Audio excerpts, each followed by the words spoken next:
Good afternoon. I hope you've had an informative afternoon going around the different departments that may be of interest for you to study at post 16. You'll see we've got an array of A-level and BTEC options available to you. So this is just a little bit about why you might want to come to us. So as with much further down in the lower bit of the school, positive moral and spirituality development. So that's our kind of main ethos in terms of care, compassion and nurture. This is the thing that I believe sets our sixth form apart from others in Bedford, that you still remain an individual, that we still know who you are. We learn lots about our sixth form students very, very quickly with a very tight pastoral team. And this means we're able to shape opportunities, trips and other things to be able to give you the experiences to then go on and do what you want to do when you leave us. So you will see an array of things listed there. I'm going to talk about some of those things. We do pride ourselves on our pastoral support. You will have a dedicated tutor, which you might not get in every sixth form. This tutor will be with you for the 2 years, and they will then write your final references when you go off to university, apprenticeships or employment. As well as a tutor that you'll see once a day, you'll also have Mr. Millard as head of year and myself, Mrs. Bernard, as director of sixth form, who will look after you kind of your progress and pastoral support from day to day. And I will be looking to shape opportunities for you to then go on to what you want to do when you leave us. Within the centre, we also have 2 members of staff. We have Mrs. Thompson, admin support and careers, and we also have Mrs. Bennett, who oversees the sixth form centre. The really important thing about her is when you come into year 12, you will see that your timetable looks very different from what it has done from year 11 downwards. You'll have study times on there. Now, learning how to manage that study time is really important because of the high volume of work you'll be set on A-level or post-16 study. So Mrs. Bennett is there to support you in making sure that we ease that transition into post-16 learning away from your GCSEs, and make sure you make the most of your time outside of lessons. One of the things that was mentioned on the previous slide was co-curriculum.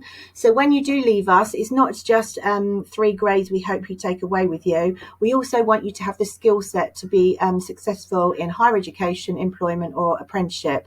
So there are a number of opportunities available on here that we offer. But again, because we are small and because we get to know you, anything that you feel that you want to be doing, we can go out and investigate that for you. So for example, students that have been interested in nursing or medicine, we have gone out and sourced placements for them at care homes, because this is something universities very much want you to have in terms of experience. So you've been at the forefront of healthcare before and kind of seen the reality of situations. We also have gone out to primary schools for students that may want to work within a nursery, in childcare, or want to be a teacher. So lots and lots of different schemes, and generally we expect you to do 1 or 2 of these to then kind of build your profile once you leave us. Next slide. So you'll have seen something quite similar when you went from year 9 into year 10. So these are our option lines. So in terms of picking subjects, you are expected to pick 3 or 4 subjects, and they should not clash. If you really want to do 2 subjects that sit in the same option line, please prioritise these in terms of numbers. As an example, if I wanted to do sociology and chemistry, which are both in option 3, I would need to say, okay, so sociology is my favourite, but chemistry is my second favourite, by putting a 1 by sociology and 2 by chemistry. Core Maths and EPQ are 1-year courses, so they are quite good as a kind of tag on as a 4th option. The other thing I'd like to mention is the Resit Maths and Resit English at the bottom. Whether or not you stay with us, go for an apprenticeship or you go to college, if you do not achieve a grade 4 in English and or Maths, you would need to sit these again, and this would take up one of the fields in that option. So therefore, if I sat Resit Maths in option 4, I couldn't pick anything else up in option 4. Subjects will only run with sufficient numbers, but we would give you lots of notice of that if only, say, 2 people have opted to study a subject. And in terms of BTECs, we have 2 subjects on there that offer a double. business and health and social care. The double means it's equivalent to 2 A-levels. So if I decided to do double health and social care, I'd be studying the equivalent to 2 A-levels in health and social care. I'd need to highlight it in option 4, but I'd also need to highlight it in option 5 because you can't study the double without the single. One last query we quite often get is about the fact that we don't offer some A-levels. So as an example, if you want to do law, you do not need to do law at A-level to be able to study law at university. What you do need are 2 of these 3 subjects: history, English literature, or RE, because they give you the skills to then go on and be successful in a law degree. Economics, again, that's one that's mentioned quite often. You will need probably most likely a GCSE grade 7 to study economics, but you'll also need A-level maths as well, alongside probably A-level business. Computer science is another one that's quite often queried. Again, you're going to need a high GCSE level maths grade and A-level maths alongside it to get onto a computer science course. If you have any queries with any of the content in any of the teaching subjects, you have a prospectus that's available in your green folder, but do go and speak to subject teachers if you want more clarification about courses and whether you're suited to them. This is the Totalizer. Mr. Miller has done a small session on the Totalizer, so I'm going to leave this for him to explain. In essence, you need 27 points to be able to access the sixth form, but he will go through the detail of this and the entry requirements for each courses.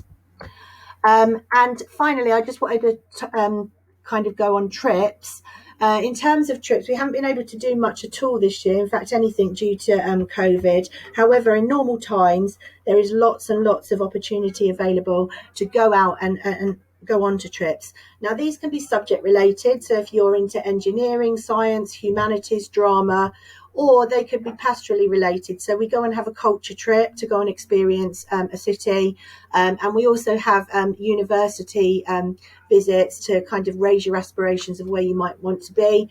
And we also go to the apprenticeship roadshow as well. So there is kind of a destination for different kinds of students, and we will support every single student in making sure that they get to the destination they want to be by the end of year 13. So what do you need to do now? You've been around the subject areas. You have an application form. What you need to do next is to get an application form in before the end of January. So the date in which the application needs to be in is after you will receive your mock results, and it's after you receive your parents' evening. So we've left it quite late on that date. So please do make sure that you meet the deadline. What I would say to you is, if there's a definite career that you're interested in, have a look on UCAS university-wise to see if there's definitely an A-level you need to study to be able to be successful and access that course. So, for example, if you want to do physiotherapy, you should have studied A-level biology. If you don't have a career point in mind and you're still really not sure what you want to do, keep your subjects broad. Go for subjects that you enjoy. Look at your tracking and your mock results and look at what you're good at. So this is half the motivation towards A-level studies. They will be hard. It is a big step up. So make sure you pick subjects that you're obviously very interested in. There is an opportunity to change a little bit further along down the year, so don't feel that you're committed to that subject forever. We just need those applications in by January to look at courses, whether they will all run, and to also make sure we can try and resolve as many clashes for you as possible. Thank you for listening, and please do ask subject teachers, myself, Mrs. Bernard, or Mr. Millard, if you have any further questions. Thank you.